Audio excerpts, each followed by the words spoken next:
Robots have been around for a long time. Lately, they can mow your lawn, drive you to work or school, even clean your house, all without sleep.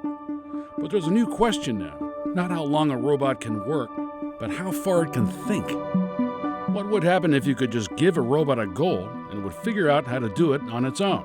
What skills do I need to learn to create this world? What if we could use code, do things in the physical world, move objects around, and assist in tasks that humans don't want to do? Where do you wish the shielding stack, sir?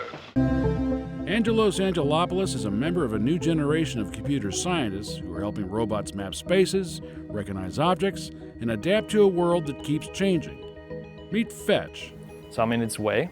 So when it comes not close to me, it's going to stop because it's like, there's an obstacle. It can do all this in a lab by itself. Yes. It can find out where it's going. Correct. It knows what each item in the lab looks like. Yep. And basically almost be a lab colleague, right? Yeah. And it's not going to hit anything. That's just amazing. There are colleagues, but then there are just robots like these in an auto assembly line, for example, which are built to do one thing every minute of every hour of every day. Fetch is different. It was built for more small environments, indoor environments, and it was built to handle uncertainty more. Fetch is a research robot built to move, see, and think, rolling through real spaces, lifting real objects, and learning to work in the same unpredictable world we do. 16 years ago, Ron Alterovitz left Caltech for UNC Chapel Hill. Now he leads the university's robotics lab, pushing machines beyond simple instructions towards a deeper understanding of the world around them. So the lab automation robot, when we bring it into a new space, the first thing it can do is map out its environment. It can move through it and then create a map of the room, including where it can navigate as well as all the different instruments that are in the lab. Recently, Fetch went to the chemistry department to do some work and demonstrated how precise its work can be and how it might actually work alongside its human colleagues. We've also developed algorithms that allow the robot to do specific tasks. So one example task that we've implemented for the robot is that it can use a needle to pick up a sample from one particular instrument and then transport it to another part of the lab and then inject that sample into another instrument. And these types of tasks are challenging because the robot has to both move through the environment and then perform a highly precise manipulation. Its 7-motor arm is programmed to reach, lift, and place objects where they need to be, with the help of a group of 4 cameras. It also uses LiDAR technology at the bottom, which shoots lasers out to determine distance, and taken all together, it can sense depth in a 3D space. This is the primary component. Here is also a color camera, but this time it's a much more wide lens camera, so it can capture a much larger field of view compared to the default one, and it also has 4K resolution. So this is very useful for essentially perceiving small objects with essentially high fidelity. When we interact with a computer, we type something in, we see something back on the screen.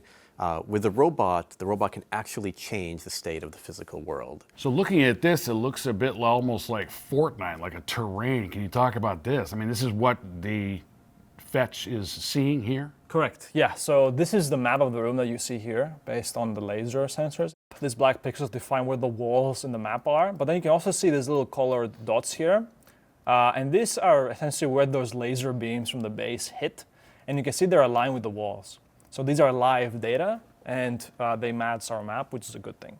So these also help the Fetch identify things like humans in the space. Like if we look at other little dots that you see here, this is some person's legs as they move around, right?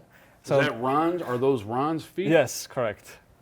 And you can see the robot can identify where they are and kind of create these gray blobs around them to mark them as obstacles that it should avoid.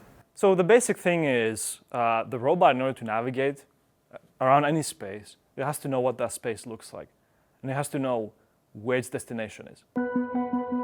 The way this works is when we take the Fetch to a new location, we essentially have it move around and create a map of where all the obstacles are and where's the free space that it can occupy and move through, like the hallways of the lab. So essentially, if we need to go to a specific instrument, we say go to this location and then look for essentially what looks like a QR code.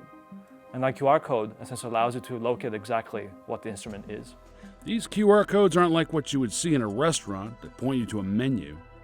These tell the Fetch exactly what the object is, In this case, it's a gas chromatograph at the UNC Chemistry Lab, which is a machine that analyzes chemical compounds. From here, I can essentially have some offset of kind of where this target is. So move the arm kind of in this location. This camera would see where that needle is, detect it, and then tell the robot, you're off by this amount, move that way.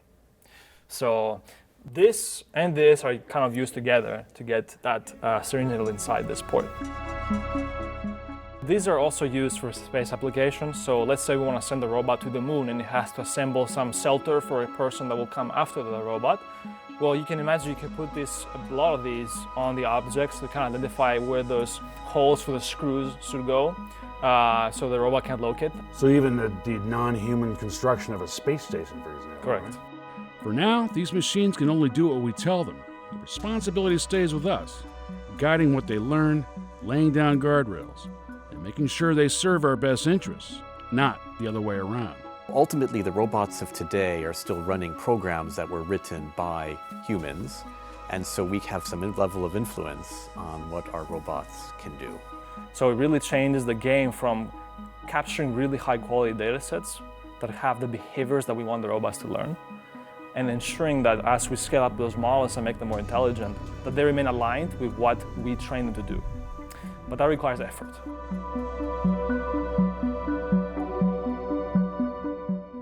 Thanks for watching. If you like science stories like this, click subscribe now for more Science-C in PBS North Carolina.